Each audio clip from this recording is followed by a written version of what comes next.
All right. Welcome back to another episode of the Real Estate Investing Club. I hope you guys are having a great day whatever day it is for you and whatever time, whatever day it is. I don't know. I screwed that one up. I always do it at the same time, but this time I didn't. Anyways, it is a nice and sunny day here in Seattle. So I hope you guys are having a good day as well. We are talking with Cindy Hook today. She is from Sonos Capital, and she's also the co-founder of Creative Real Estate University. A lot of experience here, specifically in mobile home parks, which you guys know I love to talk about. So, Cindy, I am excited to jump into this. Thanks for hopping on. Yeah, thanks for having me on this wonderful Friday. Wonderful. Yeah, we're here. I'm here in Tacoma. I know you're in Arizona, so you get sun is not a rarity for you, but it's nice and sunny here. So we're excited. Yes. Good. Yes. All right. I told you before we get on here, we always like starting with stories. We like to hear how people got to where they are. So why don't you take us to the beginning of your story in real estate and tell us how you got here? Okay. Well, back in the wonderful crash of 2008, I owned some property in Boston, Hmm. right? Couldn't sell it, but I could rent it. So I became a landlord. And All I was right. like, wow, look at the little extra income coming in, right?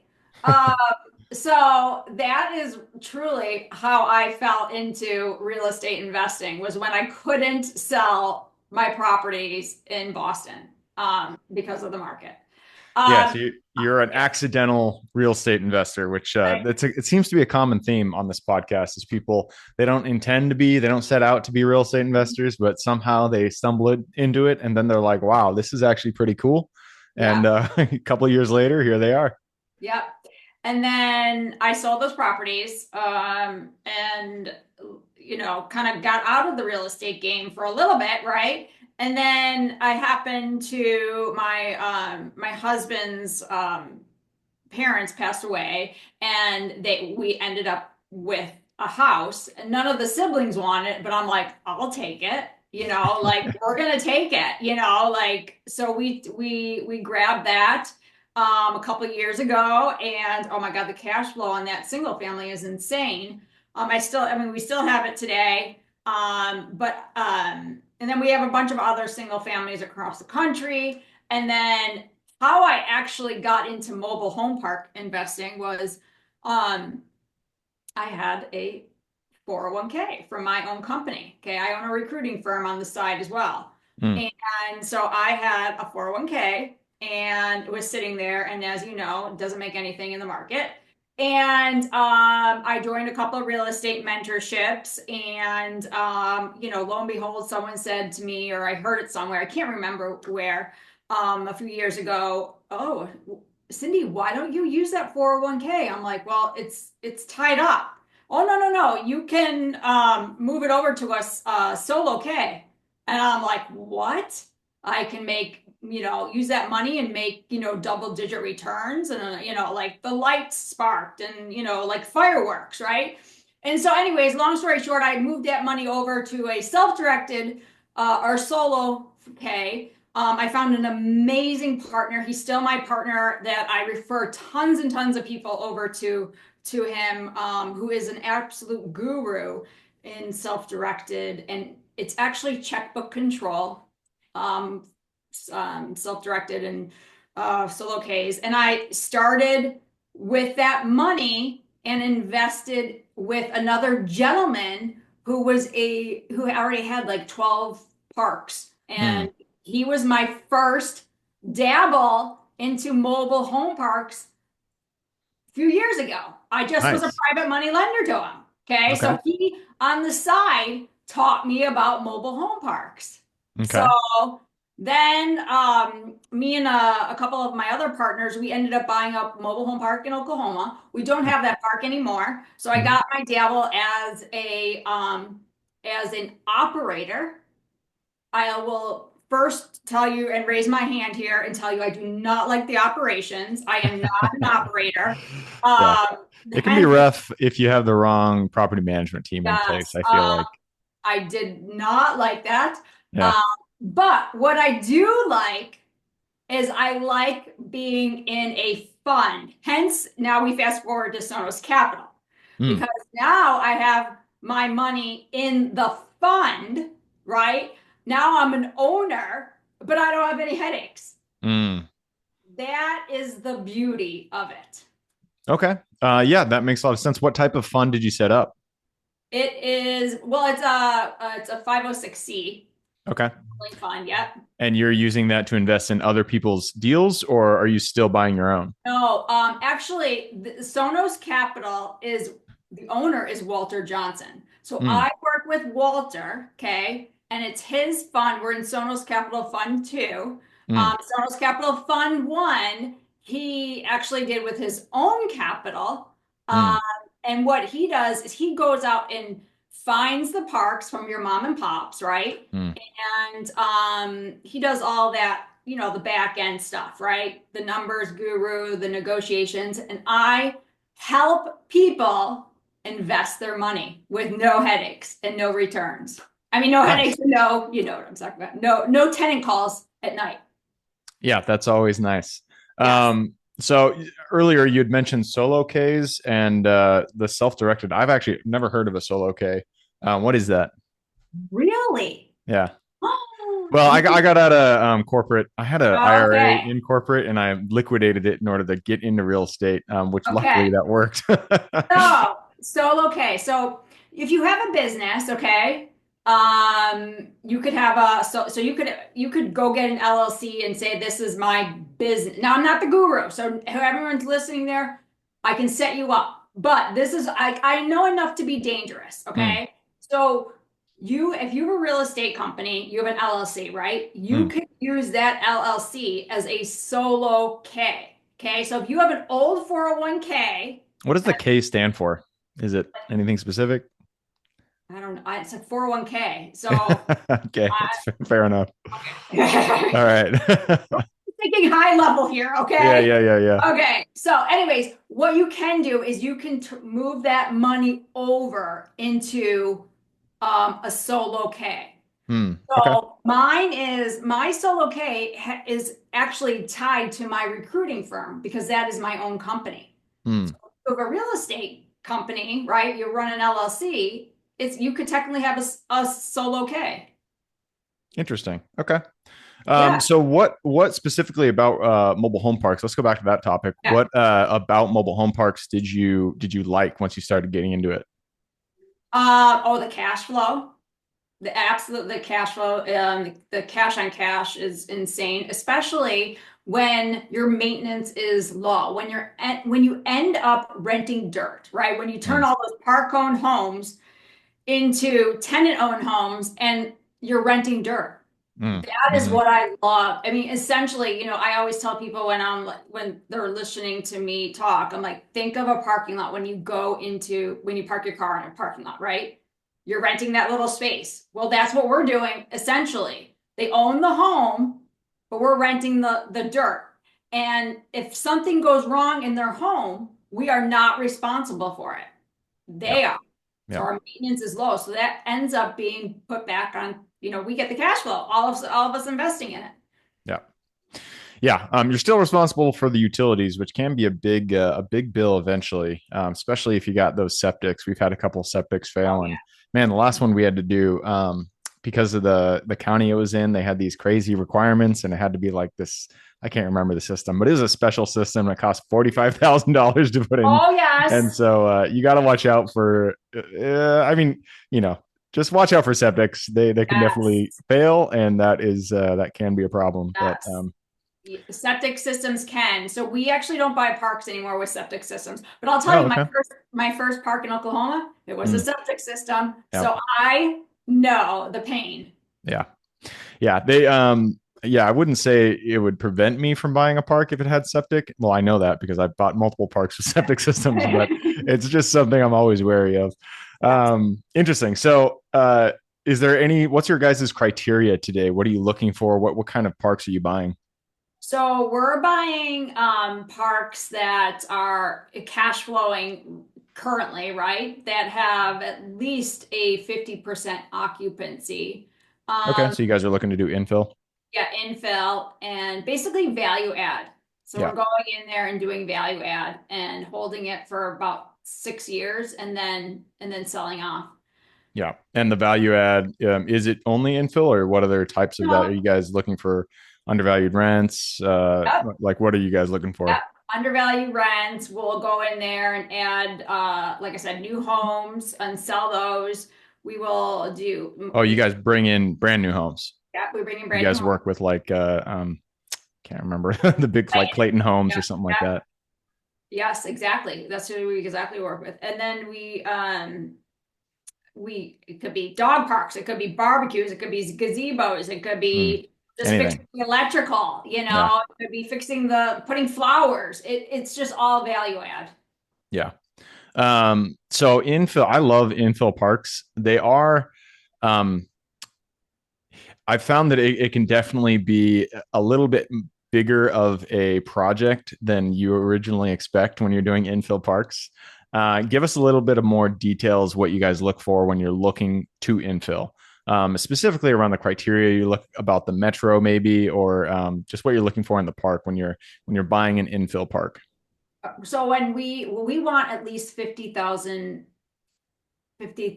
people or more in population. Obviously, Okay. we don't want a rural area. We won't buy anything rural. We want to know that there's a medium income of, around 40 to 50,000.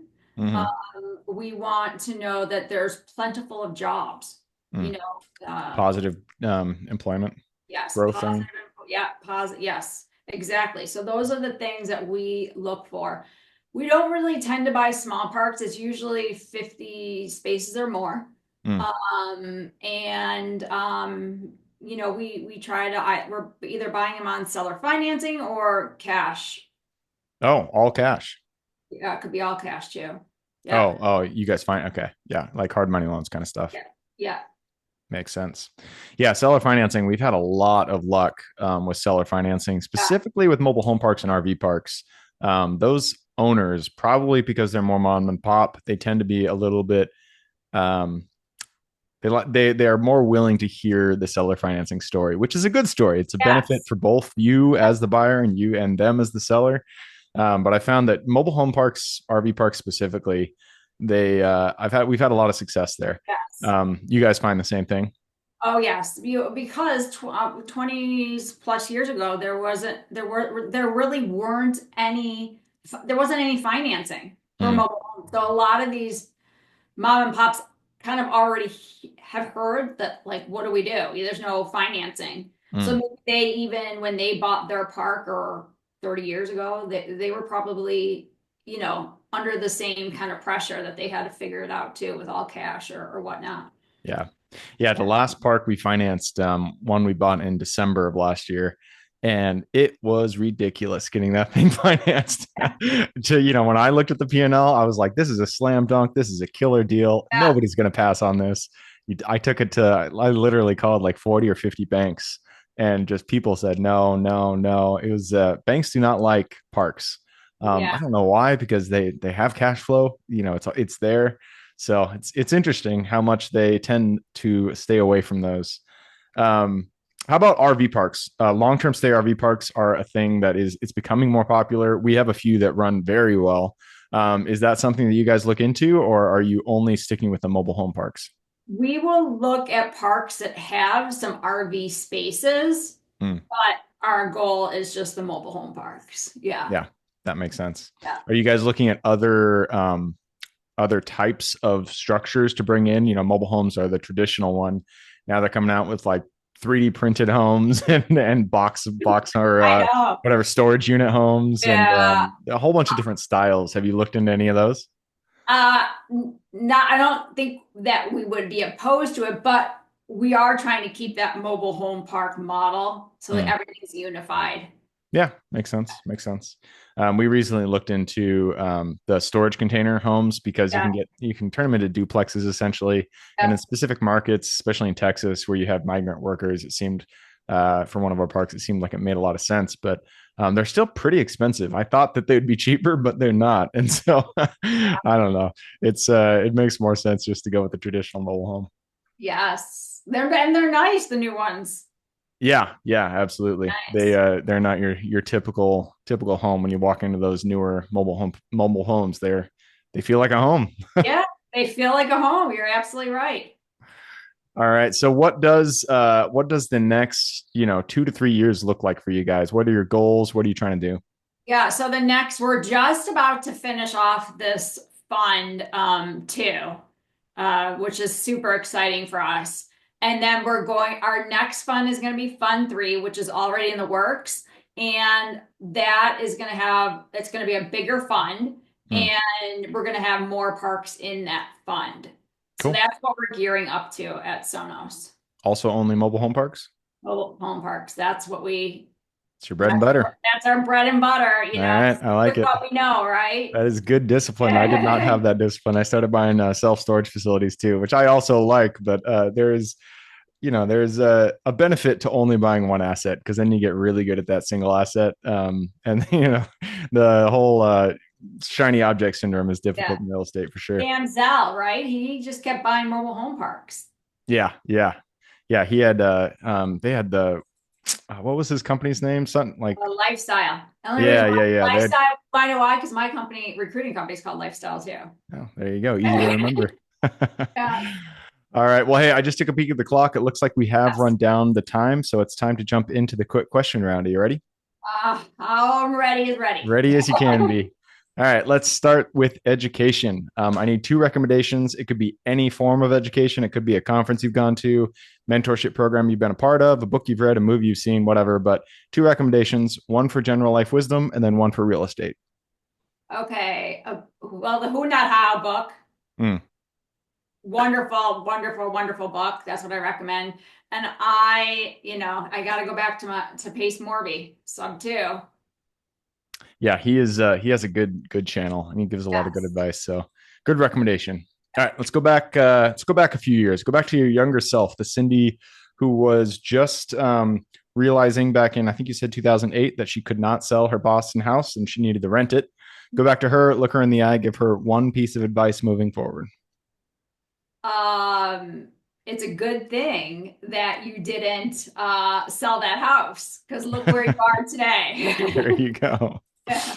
Yeah, it reminds me of that one fable. It's like a Japanese fable or something where the old wise man, people in town come to him with bad things, and he's like, it could be good, it could be bad. You never know. You just have to wait.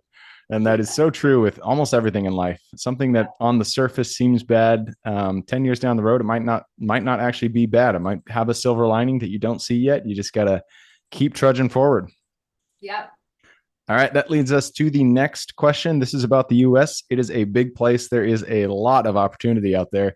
Give me the single metro you're most excited about investing in today. Phoenix. Phoenix. All right. Four mobile home parks. Or mobile home parks. Yeah. What? Okay. Right on.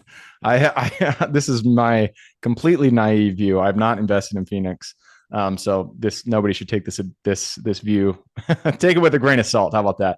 But I always see Phoenix and I'm like, where are your guys' water? You're gonna run out of water. And so I'm always afraid of like looking at Everyone deals says that. there. We're never going Yeah. to run out of water. We got the Colorado River. Yeah. There you go.